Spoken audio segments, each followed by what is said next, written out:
Today, I'm going to tell you a story most people were never meant to hear. It's called The Machine That Never Sleeps.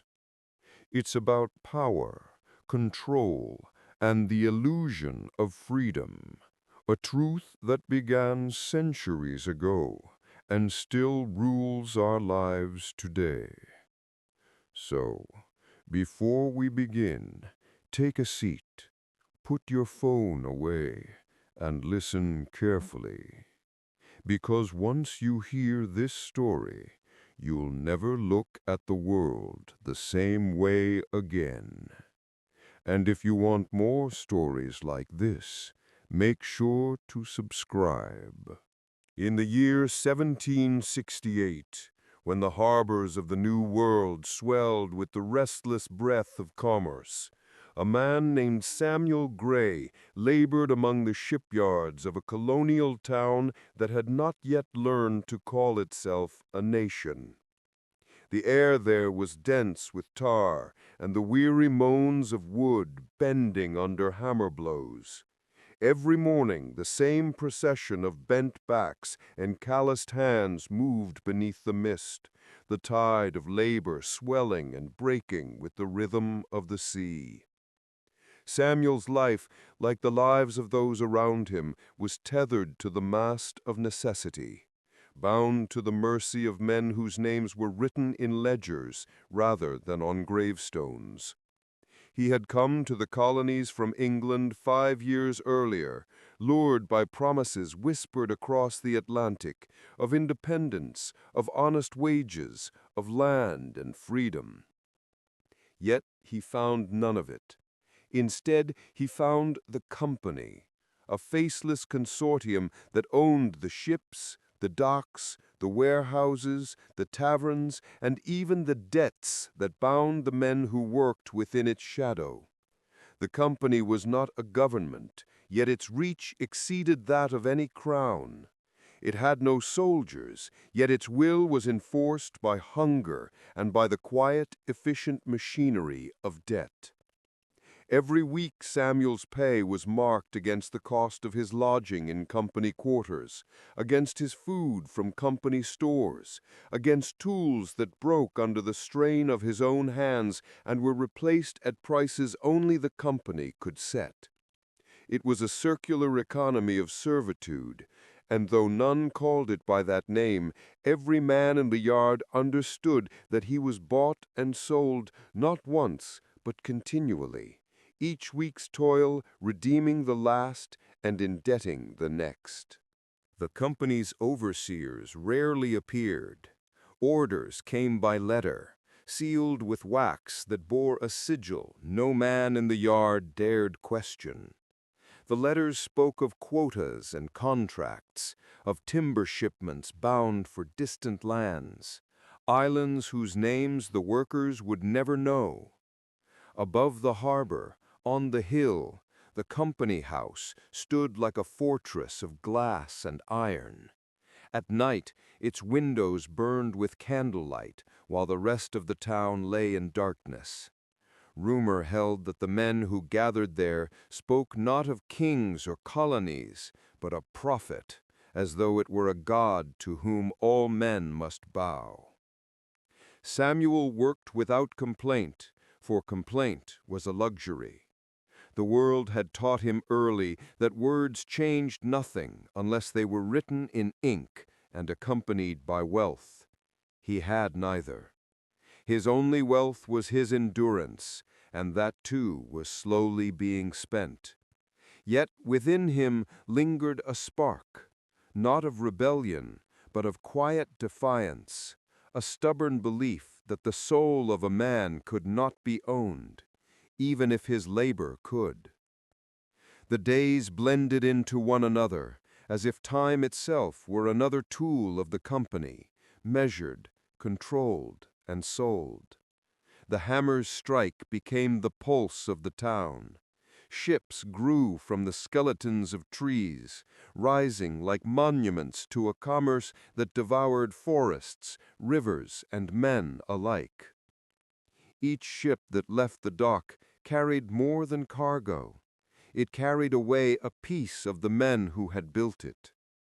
One winter, the sea froze at the edges of the harbor, and work slowed. Hunger grew bold.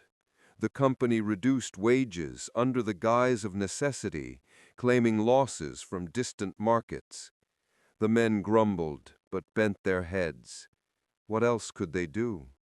A man without the company was a man without food, without warmth, without a future. In the taverns, whispers grew, of men vanishing after speaking too freely, of debts erased in exchange for silence. Samuel listened, but said nothing. He had learned that silence was its own kind of resistance. In those months, he began to notice something subtle, a change in the air, a restlessness that spread like sickness among the workers. They began to question not their toil, but the invisible order that demanded it. They wondered who these men in distant offices were, who wrote commands that decided their fates. The company had no face, and that made it harder to hate, and harder still to fight. But even the unseen can be felt, and its weight was crushing. Samuel's hands grew harder, his back more stooped, but his mind sharpened. He began to keep notes, crude records of hours worked, timber shipped, wages promised and withheld. He hid them under the loose floorboard of his quarters, a secret ledger of truth in a world governed by false accounts. He told no one, yet in the act of writing he found something resembling freedom, a small rebellion of ink against the empire of profit. As spring returned, the company's ships multiplied. New investors arrived from England, men dressed in the confidence of wealth, speaking in tones that carried command even when they whispered. They spoke of expansion, of the promise of trade with southern colonies, of a new age of industry that would bind continents together in the name of progress. The workers saw only longer hours, harsher quotas, and thinner bread. The company saw the birth of a system that would outlive them all. One evening, after the day's labor had ended, Samuel stood by the water's edge. The tide rolled in, carrying fragments of sawdust and rope. He thought of the ships sailing out, of how they bore the mark of countless unseen hands, hands that would never touch the riches they carried. He thought, too, of the ledgers in the company house, where each ship's worth was measured in numbers that could never account for human cost. Somewhere within him a question began to form, one that had no shape yet, but burned nonetheless. What if the value of a man could not be written in any book? That night he dreamed of fire, not the kind that destroys, but the kind that purifies. When Samuel awoke, the dream clung to him like smoke. He lay in his narrow bed, the damp of early dawn seeping through the walls, and felt that something within him had shifted. The world outside was the same frost, the same gray horizon, the same slow shuffle of men toward the yards, yet there was a faint hum beneath it all, like the low murmur of a tide gathering strength before it breaks. The company, indifferent and immense, continued its work. New contracts were posted in the square, declaring the need for more timber, more labor, more sacrifice. The language was always the same: in the interest of trade, for the prosperity of the colonies, by the order of the company. The words carried a sense of purpose that seemed almost moral, as if exploitation could be redeemed by the promise of progress. Few questioned them, for questioning did not feed a man's family. Weeks passed. The rhythm of the hammers became the rhythm of breathing, and Samuel's mind began to move beyond it. He watched the overseers tallying numbers in their little books, marking men and hours as though they were interchangeable parts in a vast machine. He began to see the world differently, not as a collection of people, but as a system of transactions. The company had built something more powerful than any army, an invisible order that required no whips, no chains, only belief. It was obedience disguised as opportunity. In the evenings, Samuel wrote more notes. They grew beyond ledgers. They became reflections, questions, quiet philosophies scrawled in the margins of his crude records. He wrote about ownership, about the strange illusion that one man could claim dominion over another's labor and call it justice. He wrote of the forest that once stood where the shipyard now sprawled, of the trees felled for profit, and wondered whether nature itself could feel the theft. The words came slowly, unpolished, but they felt true. Rumors began again, this time of unrest. A man in a neighboring town had refused to work, claiming his death was unjust. He had been taken away. Some said he was sent back to England, others that he was made to vanish into the sea. The company issued statements that he had broken contract, and so his punishment was lawful. The law, of course, was written by the same men who wrote the contracts. Summer came, and with it a fever spread among the workers. The air grew thick and foul. Many fell ill, yet the work did not slow. Samuel saw men collapse at the docks, their bodies taken away before sunset. The company deducted the cost of burial from their remaining wages. It was then that the dream returned to him, the fire that burned without consuming. It whispered that there were things that must end for others to begin. One night, unable to sleep, Samuel walked through the yard. The moonlight caught on the ribs of half-built ships, their shapes skeletal against the dark. He felt as though he walked among the bones of something ancient, the carcass of a world built on greed. And yet, even there, beauty persisted. The slow dance of the tide, the scent of pine still clinging to the air. It reminded him that the world was larger than the company's grasp. He began to notice signs of quiet solidarity among the workers, shared glances, unspoken gestures. Bread was passed discreetly to the hungry, tools mended without charge. These were small acts, but they carried weight. Each kindness was a spark in the darkness, and together they began to glow faintly. Samuel realized that resistance did not need to announce itself. It could exist quietly, like a seed beneath the soil. The company grew restless. Profits were falling, though none outside its walls could say why. Letters from London grew more urgent. New overseers were sent, colder, harder men, their eyes trained to see only inefficiency and waste. They spoke of productivity as if it were a religion. The workers responded with silence.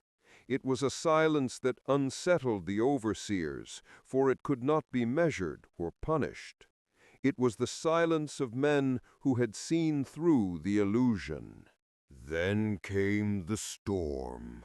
It arrived without warning, A violent wind that tore through the harbor, breaking masts and scattering goods across the water. The ships, proud symbols of commerce, were reduced to splinters overnight. The company house stood untouched on the hill, its lamps burning as if defying nature itself. But for the men below, everything changed. The docks were ruined, the warehouses flooded, the stores of grain spoiled. For the first time, the company was powerless before something it could not buy or command. In the aftermath, Samuel walked through the wreckage. The air smelled of salt and rot, but also of renewal. The storm had stripped away the illusion of permanence. He saw that the company's order, though vast, was fragile, dependent on things as fickle as weather, as mortal as men. And he saw in the faces of his fellow workers not despair, but a strange calm. For the first time, they were all equally poor, equally uncertain, equally free. When the overseers returned to rebuilding, the men hesitated. They did not refuse outright. They simply did not move. The silence deepened until it became something immense. Samuel felt it vibrate through the ground, through his chest, through the air itself. It was not defiance, not yet, but it was the beginning of choice. The company could not comprehend choice. Its power lay in habit, in the predictable repetition of need. Without obedience, it faltered. Days passed and no one worked. The overseers sent messages to the hill, and from the hill came orders, threats of eviction, of hunger, of punishment. Yet the men remained still. Hunger had lost its terror. Punishment had lost its sting. The storm had already taken everything the company could steal. In that stillness, Samuel understood something he had never grasped before. Freedom was not given. It was simply taken when men ceased to believe they were owned. It required no violence, no rebellion, only a shared refusal to serve. The company's silence became its undoing. For days, no ships moved, no hammers struck, no accounts were kept. The overseers paced along the ruined docks, their ledgers useless in their trembling hands. Letters arrived from the hill, heavy with wax and authority, but no one came to deliver them. Words, once instruments of command, dissolved into the air like smoke from an extinguished flame. The rhythm that had defined the harbor's life, the endless cadence of production, had ceased, and in its absence something new began to take shape. The men gathered at the edge of the water, not as workers, but as witnesses. They looked upon the wreckage of the ships and saw in it the reflection of their own lives, the futility of building vessels for masters they would never meet. Yet amid the destruction lay a strange beauty, a rawness that felt like truth. The world had been broken open, and through its cracks they glimpsed the possibility of something unmeasured, unowned, unpriced. Samuel stood among them, the wind lifting his hair, the salt stinging his eyes. He thought of all the years spent bending wood to another man's design, of all the hours exchanged for crumbs. None of it could be reclaimed, yet none of it had been in vain. The labor had shaped him as surely as it had shaped the ships, and now, freed from purpose, it became something purer, a testament to endurance. He realized that work itself was not the enemy. only the lie that it must serve the profit of others. The company's men eventually came down from the hill. They spoke of rebuilding, of restoring order, of the necessity of commerce for the survival of the colony. Their words fell flat against the silence of the gathered workers. The sea answered them instead, its long, rolling breath washing over the debris, indifferent to ownership or ambition. For the first time, the men seemed to hear it not as background noise, but as a voice older and truer than any human order. Days passed, and the town began to change. The company's records, once sacred, were found scattered and soaked. The ink bled into unreadable shapes. The ledgers, meant to preserve control, became blank pages again. Some men left to seek work elsewhere. Others stayed, repairing their homes with salvaged wood.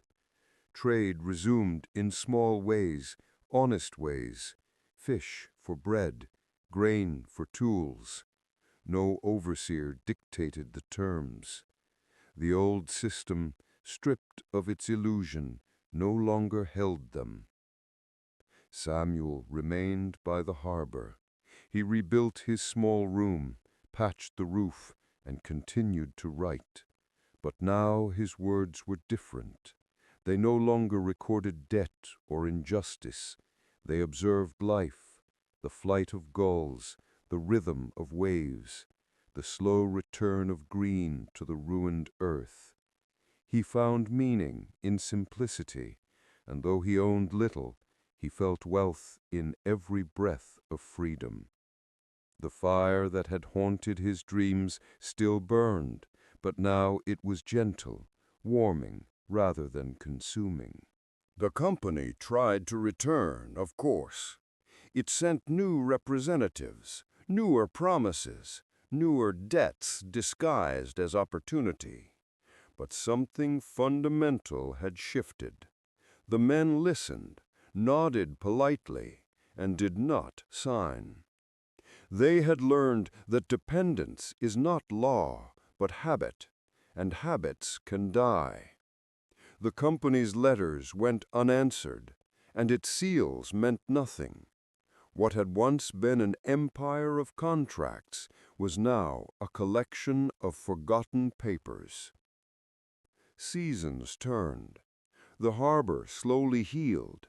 New ships were built, smaller, humbler, belonging to those who built them. They carried not the wealth of distant masters, but the labor of free men, exchanged in fair measure. Samuel grew older, his hands still strong, though marked by years of toil.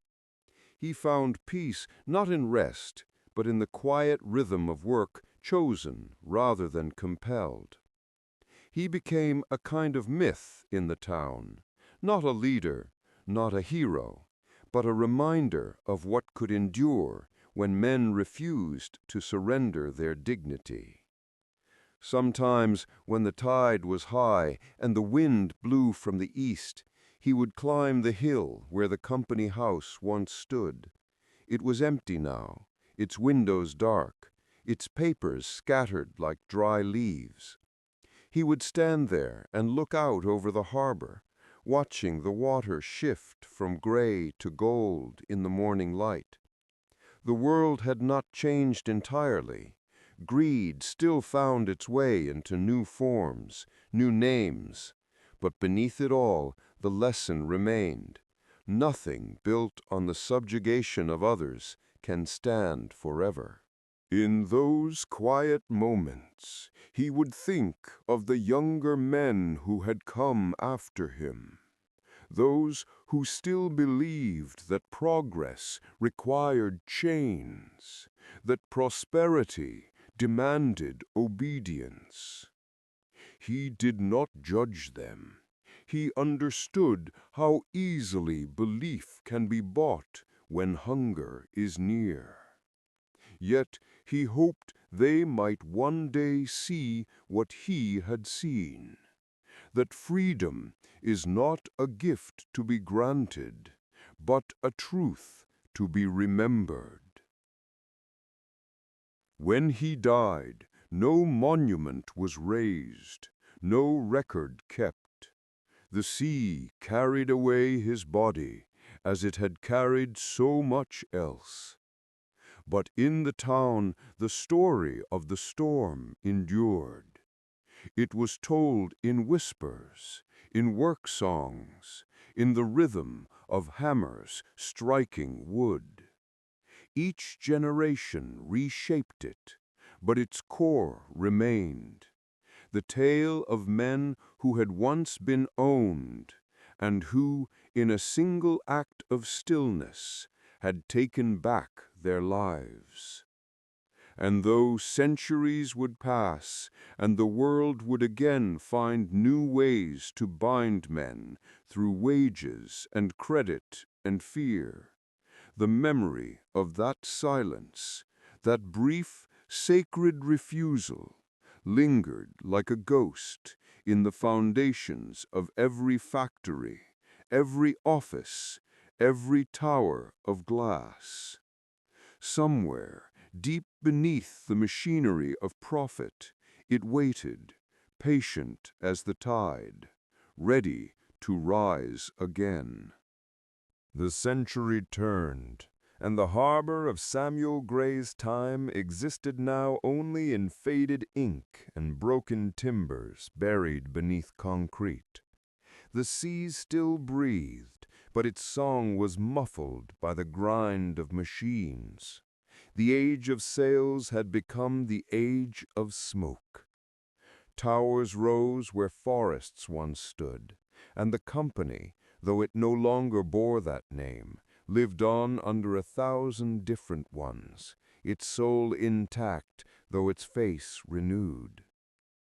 In a city of steel and soot, a man named Thomas Gray arrived one morning before dawn. He did not know his ancestry beyond a few scattered tales of a seafaring ancestor who had built ships and written strange notes about freedom. Yet something restless stirred in him, something old and unspoken. He had come from the countryside seeking work, carrying little but a hunger that the world seemed built to exploit. The factory swallowed him whole. Its walls were alive with noise, gears screaming, belts snapping, pistons striking like hammers in a fever. The men there moved as if controlled by a single pulse, their movements synchronized to the rhythm of the machines. The company, now called by another name, owned the factory, the housing blocks, the small corner stores. It owned the air the workers breathed and the minutes of their lives. Time itself had become a product to be measured, priced, and consumed. Thomas rose each morning before the siren, ate bread as gray as the sky, and walked through streets lined with advertisements that promised happiness for sale. Everywhere he looked, he saw the same symbols repeated, the emblem of the company on every crate, every poster, every paycheck. It was not merely an employer, but a presence that filled every silence. Even faith had been absorbed into its language. Churches spoke of duty and discipline as virtues of labor, and prayers for salvation resembled corporate slogans. He worked 12 hours a day beside a furnace that glowed like a small sun. The heat peeled the skin from his hands, but he did not complain. Complaint had become obsolete, replaced by endurance. The overseers no longer carried whips or books. They carried stopwatches. Every motion was timed, every second recorded. The company had learned that control need not be violent when it could be mathematical. Numbers replaced fear, efficiency replaced humanity. At night, Thomas returned to his narrow room and stared at the ceiling until dawn. The sound of the machines never ceased. It vibrated through the walls, through his bones. Sometimes he wondered if the machines slept, or if they dreamed, or if dreaming itself had become forbidden. He began to keep small notes in a tattered notebook, fragments of thought, not unlike the ledger his ancestor had once hidden beneath a floorboard. He wrote of fatigue that felt older than his body, of a world that demanded everything and gave nothing, of a silence that could still resist. The city was a mirror of the company's mind, vast, efficient, self-devouring. People moved like data through its veins. Streets were paved not for walkers, but for delivery trucks that carried goods no one needed, but everyone was told to want. Advertising replaced the whip. Desire became the new chain. The company no longer ruled through debt, it ruled through longing.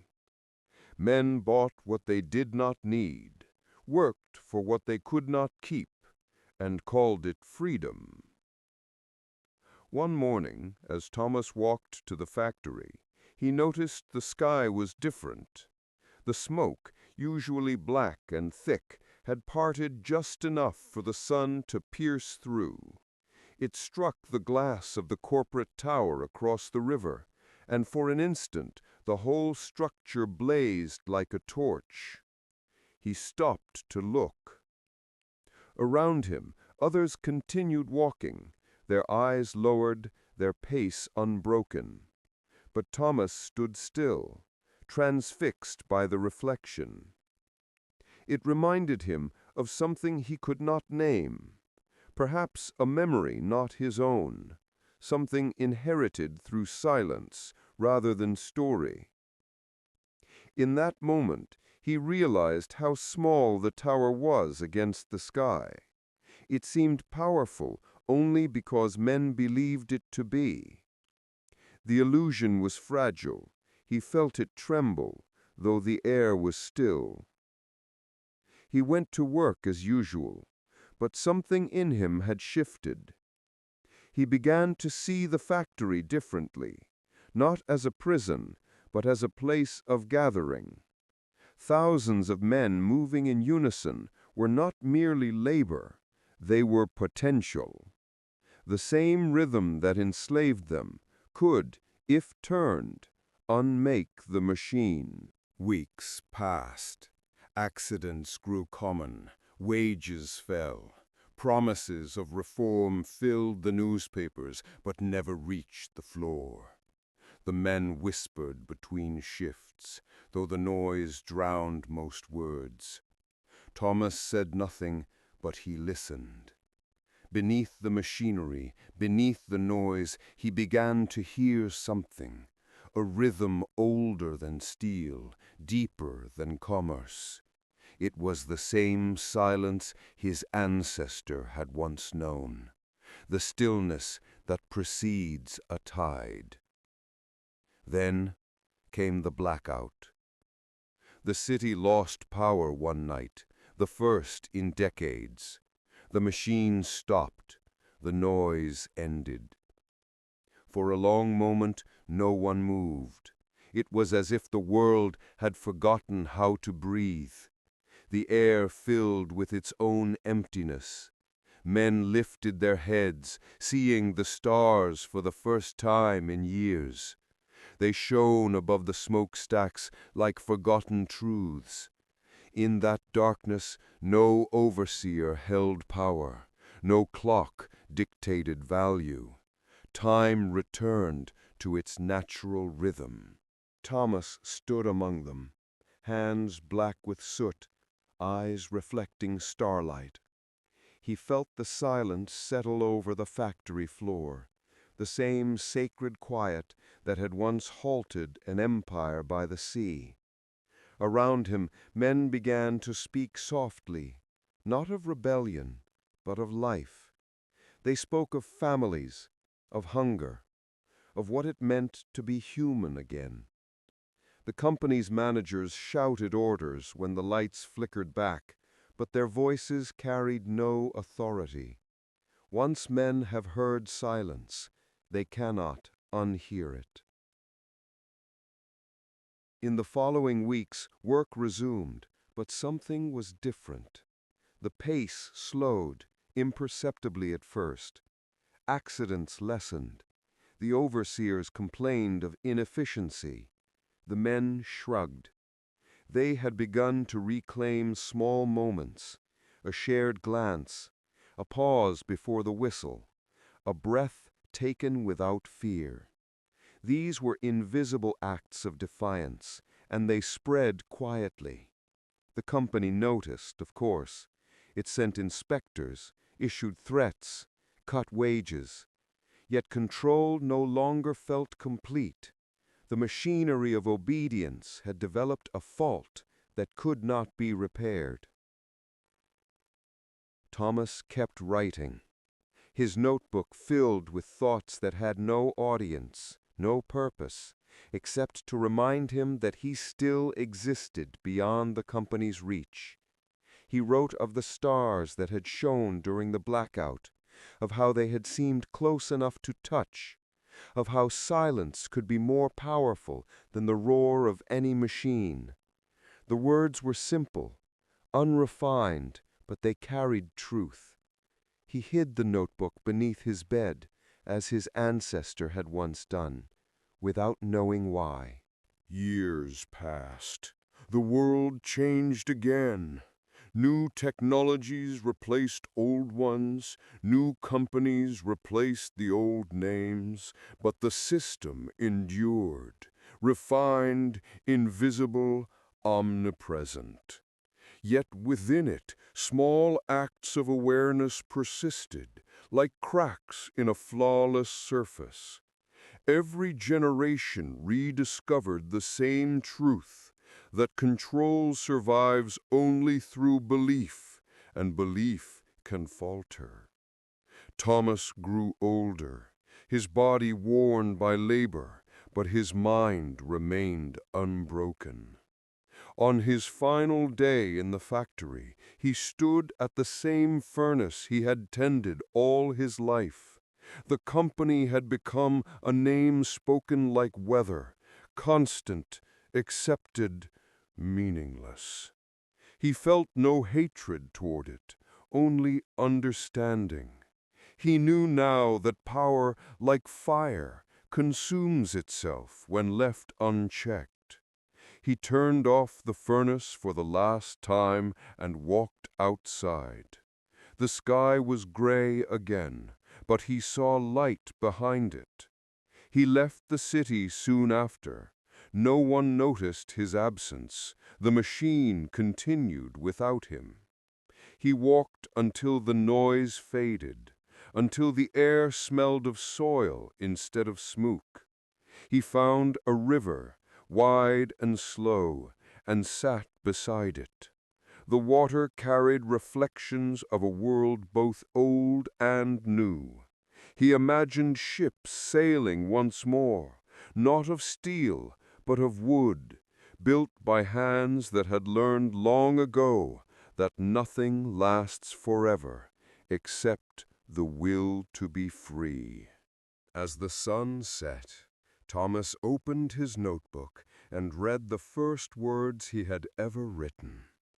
They were clumsy, uncertain, but they spoke of hope. He smiled faintly and closed the book. The wind lifted it from his hands, scattering its pages across the water. They floated away like white birds, carried toward the unseen sea. Somewhere beyond the horizon, perhaps, the tide that had once risen in another age would rise again. For freedom does not end. It sleeps waiting in silence, patient as the tide. Good night. Don't forget to subscribe to the channel.